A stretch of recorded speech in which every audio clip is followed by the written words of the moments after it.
அட்டகாசமான வணக்கம் நண்பர்களே. வெஸ்டீஜில் சதாவரி மேக்ஸ்ன்னு சொல்லிட்டு ஒரு அமேசிங்கான ப்ராடக்ட் இருக்குது சரிங்களா. இது ஆக்சுவலி கேர்ள்ஸ் மட்டுமே சாப்பிட்ற ப்ராடக்ட். சதாவரி மேக்ஸ்னா ஒரு தண்ணி விட்டான்ற ஒரு மூலிகையிலிருந்து எடுக்கிறது சரிங்களா.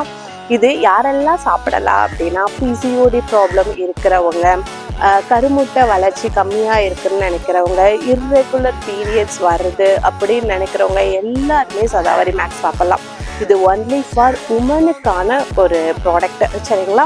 இது சாப்பிட்றது மூலியமா குழந்தை இல்லாதவங்களுக்கு வேற எந்த ப்ராப்ளமும் இல்லை. ஸோ ஆனால் அவங்களோட கருமுட்டை வளர்ச்சி கம்மியாக இருக்குது அப்படின்ற போதெல்லாம் இது சூப்பராக சாப்பிட்லாம். சூப்பர் ரிசல்ட் கொடுத்துட்ருக்கு. நிறைய பேர் இதனால பலன் அடைஞ்சிட்டு இருக்காங்க. அதே மாதிரி பீரியட்ஸ் டைமில் பெயின் இருக்குன்னு நினைக்கிறவங்க, வயிறு வலி ரொம்ப இருக்க மாதிரி இருக்கும், ஃப்ளோ நிறைய போகணும்னு, இந்த மாதிரி ப்ராப்ளம் இருக்க எல்லாருமே இந்த சதாவரி மேக்ஸ் யூஸ் பண்ணலாம். கண்டிப்பாக யூஸ் பண்ணி பாருங்கள். அந்த மாதிரி ப்ராப்ளம் இருக்கிறவங்க ரொம்ப சூப்பர் ரிசல்ட் கொடுத்துருக்கு. தேங்க்யூ. Wish you well.